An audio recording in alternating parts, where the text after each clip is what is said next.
Very good morning, dear students. How are you all? I hope you all are doing fine at your home.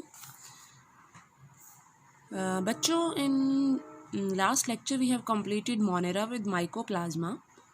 अब हम शुरू करेंगे बेटा next kingdom, that is kingdom protista. ठीक है, हमने Monera complete कर लिया. अब हम पढ़ेंगे किंगडम प्रोटिस्टा के बारे में. तो अगर मैं बात करूँ किंगडम प्रोटिस्टा की, तो बेटा generally they are aquatic in habitat. Aquatic मतलब कहाँ रहते हैं ये? वाटर में. ठीक है. And they are categorized in eukaryotes. Prokaryote नहीं है ये. क्या है ये? Eukaryotes and unicellular. ठीक है. तो अगर मैं यूकैरियोट्स की बात करूँ तो यूकैरियोट्स में जो यूनिसेलुलर ऑर्गेनिज्म है, सिंगल सेल ऑर्गेनिज्म होते हैं, वो क्या कहलाते हैं? प्रोटिस्टा. ठीक है. फिर हम बात करते हैं इसके ऑर्गेनाइजेशन लेवल की. तो बच्चों टिश्यू सिस्टम इसमें एब्सेंट होता है. जब यूनिसेलुलर है तो टिश्यू सिस्टम क्या हो गया? इसमें एब्सेंट होता है, टिश्यू प्रेजेंट नहीं होते. ठीक है. तो इसमें किस किस तरह के ऑर्गेनिजम्स आते हैं? अगर मैं इनके एग्जांपल्स की बात करूं, then dinoflagellates, chrysophytes, euglenoids, slime moulds, protozoans. ठीक है. ये सारे के सारे किस में आते हैं बच्चों? प्रोटिस्टा में. तो नीट 2016 का ये क्वेश्चन आया हुआ है कि which of the following organisms are categorized in protista, और फिर एग्जांपल्स दिए हुए हैं जिसमें ऑप्शंस में आपका डायनोफ्लैगेलेट, क्राइसोफाइट्स, यूग्लिनॉइड, स्लाइम मोल्ड साथ दिया हुआ था. ठीक है. तो आप याद रखेंगे कि प्रोटिस्टा में किस तरह के ऑर्गेनिज्म आते हैं? Dinoflagellates, chrysophytes, euglenoids, slime moulds and protozoa. ठीक है. फिर हम इसके कुछ फीचर्स की बात करते हैं. जैसे मैंने अभी आपको बताया कि दीज आर यूनिसेलुलर होते हैं, सिंगल सेल के बने होते हैं, यूकैरियोट्स होते हैं. ठीक है. ज़्यादातर ये कैसे बच्चों? एक्वेटिक ऑर्गेनिजम्स हैं, दे लिव इन वाटर. अब मैं बात करूँ अगर इसके सेल स्ट्रक्चर की, तो ये यूकैरियोट्स है तो सेल स्ट्रक्चर इसका कैसा होगा? जो यूकैरियोटिक ऑर्गेनिज्म का होता है. ठीक है. That means membrane bound cell organelles are present, 80S ribosome present होता है इसके अंदर, और सेल वॉल जो होती है वो किसकी बनी हुई है? इसकी सेलुलोज की. ठीक है. उसके अलावा मोशन के लिए, मूवमेंट के लिए इनमें फ्लैजेला और सीलिया प्रेजेंट होते हैं. ठीक है. तो फ्लैजेला किसका बना हुआ है बच्चों? ट्यूबुलिन प्रोटीन का, जो इसको हेल्प करता है किसमें? मूवमेंट में. ठीक है. उसके अलावा देखिए 9+2 का अरेंजमेंट होता है. 9+2 क्या है ये अरेंजमेंट? जब हम सेल ऑर्गेनेलीज पढ़ेंगे, सेल वाली जो यूनिट है उसमें सेल ऑर्गेनेलीज चैप्टर आएगा, तब मैं आपको बताऊंगी कि जो साइटोस्केलेटन होता है हमारा, सेल का जो स्केलेटन है वो किस तरह से बनता है. तो 9+2 अरेंजमेंट हम वहाँ पढ़ेंगे, तब आप देखिएगा. अदर देन दैट, इसके अलावा देखो इसमें जनरली आपके प्रोटोजोआन्स की हम बात कर रहे हैं, तो प्रोटोजोआन में आता है आपका अमीबा हो गया, आपका यूग्लिना हो गया, ये सारे क्या है? प्रोटिस्टा ही है. तो अमीबा में हमें पता है क्या प्रेजेंट होता है? सूडोपोडिया. तो सूडोपोडिया किस में हेल्प करता है? इसमें मूवमेंट में. ठीक है. फ्लैजेला मूवमेंट में हेल्प कर रहा है, सीलिया मूवमेंट में हेल्प कर रहा है. तो सबसे ज़्यादा जो इसकी मूवमेंट सबसे ज़्यादा जो होती है वो किसके थ्रू हो रही है? Ciliary mode. ठीक है, सीलिया के थ्रू. कुछ केसेस में क्या होता है बच्चों? सेल वॉल प्रेजेंट नहीं होती. सेल वॉल प्रेजेंट नहीं होती तो क्या होगा? सिर्फ सेल मेम्ब्रेन प्रेजेंट होगी, वही पूरे सेल को सराउंड कर रही होगी. For example in case of euglenoid, slime moulds और प्रोटोजोआ, इनके केस में क्या होता है? सिर्फ सेल मेम्ब्रेन प्रेजेंट होती है, सेल वॉल जो होती है वो एब्सेंट होती है. ठीक है. फिर हम बात करें इसके न्यूट्रिशन की. जो mode of nutrition in case of protista, सबसे पहला क्या है? होलोफाइटिक और फोटोसिंथेटिक. तो कुछ ऑर्गेनिज्म ऐसे हैं बच्चों प्रोटिस्टा में जो फोटोसिंथेसिस भी करते हैं. ठीक है. That means they prepare their food with the help of sunlight. ठीक है. उसके अलावा होलोजोइक मोड ऑफ न्यूट्रिशन, जिस तरह से ह्यूमन बींग्स के अंदर होलोजोइक मोड ऑफ न्यूट्रिशन होता है, that means they engulf complete food, whole food को वो एनगल्फ कर लेते हैं, तो क्या कहलाता है? Holozoic mode of nutrition. ठीक है. तो फूड को क्या करते हैं? वो इंजेस्ट करते हैं और उसके बाद डाइजेस्ट करते हैं. Third, saprophytic is also present in case of protista. ठीक है. तो various type of mode of nutrition are present. Saprophytic आपको पता है कि फूड जो है वो किसके थ्रू ऑब्टेन हो रहा है? जो डेड ऑर्गेनिक मैटर है, और क्या करते हैं? उसको पहले डाइजेस्टिव एंजाइम को बाहर सिक्रीट करते हैं, फिर उसको एब्जॉर्ब करते हैं अपनी बॉडी के थ्रू. दैट मीन्स डाइजेशन जो है वो यहाँ पे कैसा है? एक्स्ट्रा सेलुलर, बॉडी से बाहर हो रहा है. ठीक है.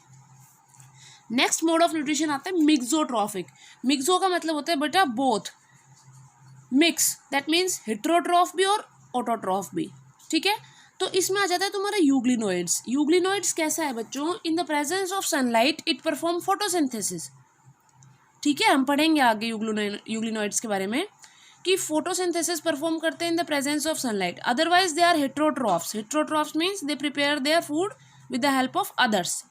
ठीक है, that means they depend on others for their food.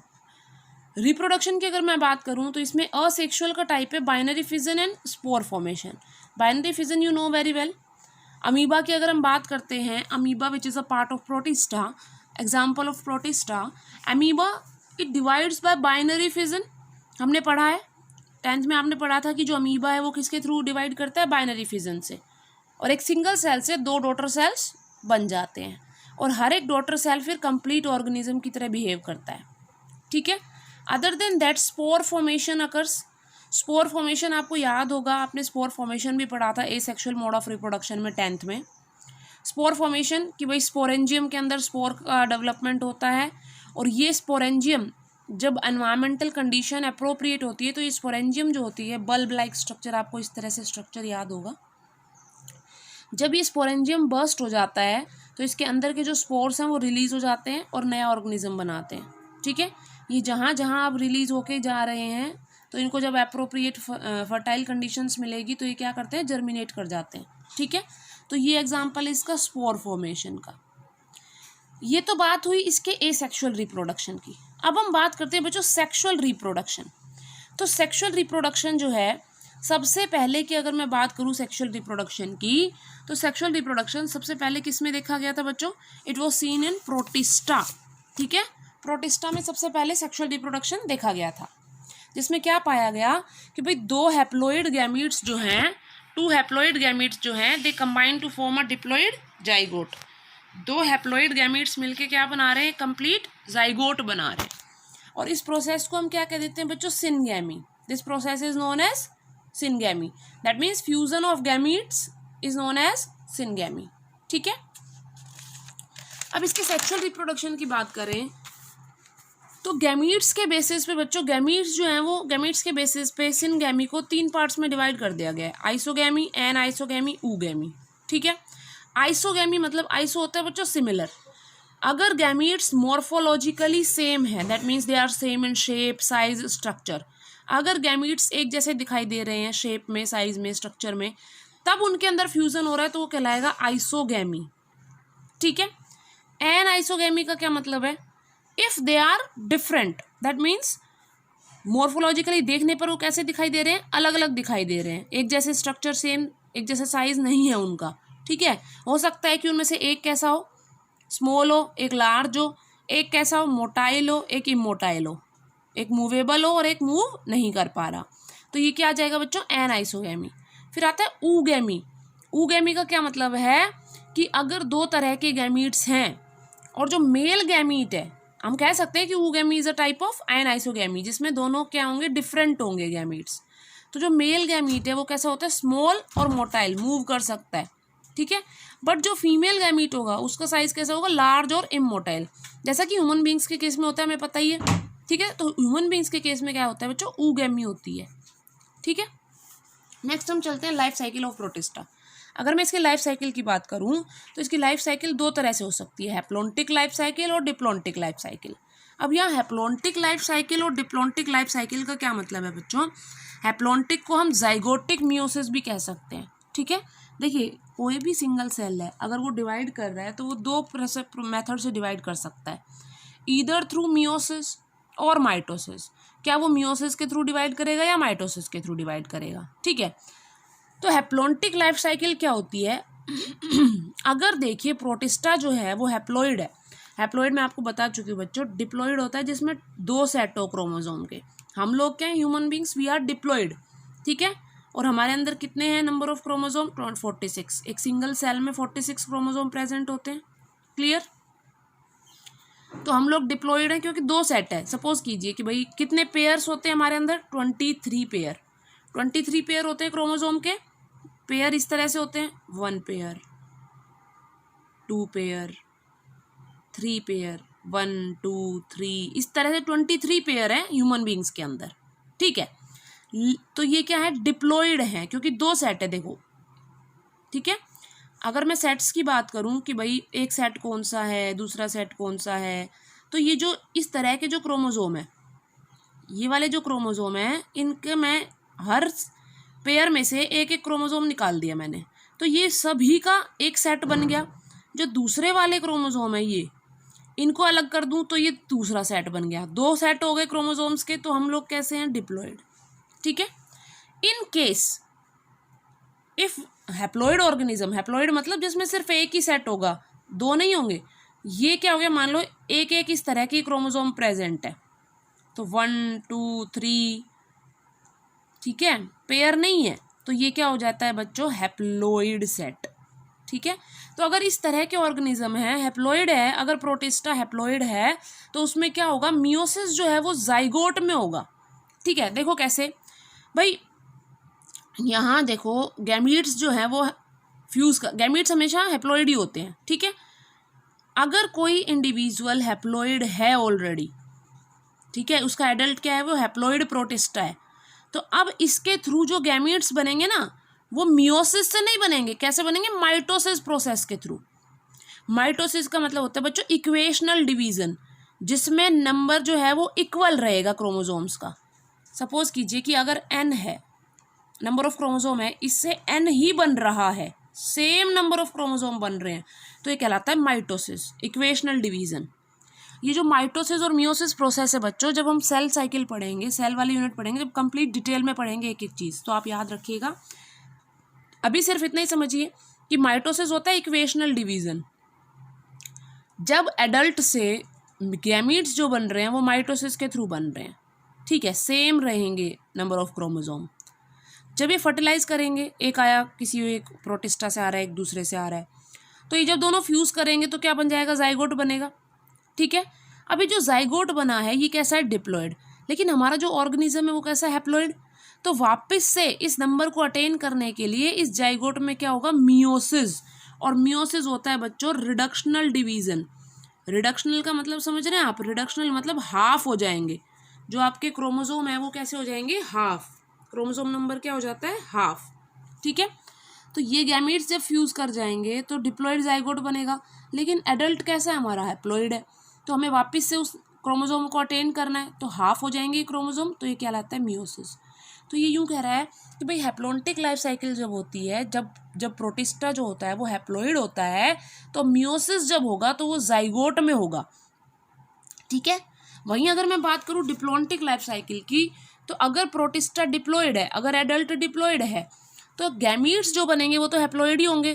तो हैप्लॉयड गैमीट्स कैसे बनेंगे, हाफ कैसे होगा इसका, मियोसिस के थ्रू, क्योंकि मियोसिस क्या करता है, रिड्यूस कर देता है, हाफ कर देता है क्रोमोसोम नंबर को। और अब जो यहाँ जाइगोट बन गया, अब जो ये जाइगोट बन गया, अब ये जाइगोट 2n है, एडल्ट भी 2n है, तो जाइगोट से वापस कंप्लीट ऑर्गेनिज्म कैसे बनेगा, माइटोसिस के थ्रू। समझ में आ रही बात। ठीक है। तो ये जो माइटोसिस हुई है इसके अंदर, तो क्रोमोसोम नंबर क्या रहा, सेम रहा। तो दो तरह के लाइफ साइकिल हो सकती है प्रोटिस्टा की, एक जाइगोटिक मियोसिस जहाँ जाइगोट के बाद मियोसिस हो, और दूसरा होता है गैमेटिक मियोसिस जहाँ गैमीट फॉर्मेशन हो चुका है, उसके बाद जब जो गैमीट फॉर्मेशन होगा वो मियोसिस के थ्रू हो रहा है। तो गैमेटिक मियोसिस हो गया, ये जाइगोटिक मियोसिस हो गया। इसको हम क्या कह रहे हैं, हैप्लॉन्टिक लाइफ साइकिल, इसको हम क्या कह रहे हैं, डिप्लॉन्टिक लाइफ साइकिल। ठीक है। Meiosis takes place in diploid cell, meiosis कहाँ हो रहा है, डिप्लॉयड में हो रहा है, due to which haploid gametes, जिसमें हैप्लॉयड गैमीट्स बन रहे हैं। Now these haploid gametes will fuse to form diploid zygote. अब ये जाइगोट वापस से क्या बना लेगा, एडल्ट बना लेगा। ठीक है। अगर मैं इसके एग्जाम्पल की बात करूँ, जो हैप्लॉन्टिक लाइफ साइकिल होती है वो जनरली किसमें होती है, डायनोफ्लैजेलेट्स, सेलुलर स्लाइम मोल्ड। और अगर मैं डिप्लॉन्टिक की बात करूँ तो डाई एटम्स और असेलुलर स्लाइम मोल्ड्स। हम पढ़ेंगे अभी स्लाइम मोल्ड्स जो है हमारे, नेक्स्ट जब हम इसके वो पढ़ेंगे, क्लासेस पढ़ेंगे। अभी हम डिवीज़न की बात कर रहे हैं, फिर डिवीज़न के बाद क्लासेस आती हैं बच्चों। जब हम क्लासेस पढ़ेंगे तब हम देखेंगे कि किस तरह से जो प्रोटिस्टा है, प्रोटिस्टा में ही एक प्रोटिस्टा किंगडम जो है आपकी, उसी में कितने सारे वेरिएशंस हैं। ठीक है। कहीं मोड ऑफ न्यूट्रिशन का वेरिएशन है, कहीं उसके गैमीट्स में चेंजेस हैं, फिर हम इसकी लाइफ साइकिल की बात करें वो भी अलग अलग है डिफरेंट ऑर्गेनिजम्स में। ठीक है। तो अब हम इसके क्लासेस पढ़ेंगे। क्लासेस का मतलब समझ रहे हैं आप, मैंने आपको जब बायोलॉजिकल क्लासिफिकेशन बताया था तब बताया था KPC ऑफ GS, ठीक है। सबसे छोटी यूनिट है स्पीसीज, फिर genus, then family, then O से आपका क्या आ जाता है order, then class, then phylum और फिर किंगडम। सबसे बड़ा क्या है किंगडम। तो प्रोटिस्टा में ही, किंगडम में ही अगर मैं बात करूं, उसके बाद डिवीज़न की बात करती हूं अगर मैं, तो किंगडम प्रोटिस्टा में ही क्या आ जाते हैं फाइलम आ जाता है, फिर उसके बाद उसकी क्लास आ जाती है। तो अब हम डिफरेंट एक एक करके फाइलम पढ़ेंगे और फाइलम के फिर डिफरेंट क्लासेस पढ़ेंगे। तो बेटा फाइलम जो वर्ड है ना हम यूज़ करते हैं प्लांट्स में, ठीक है। अब यहाँ एनिमल्स में इस फाइलम को ये क्या कह देते हैं डिवीज़न, ठीक है। तो हम डिवीज़न भी पढ़ेंगे यहाँ पे। अभी इतना ही, नेक्स्ट लेक्चर में we will start a new division.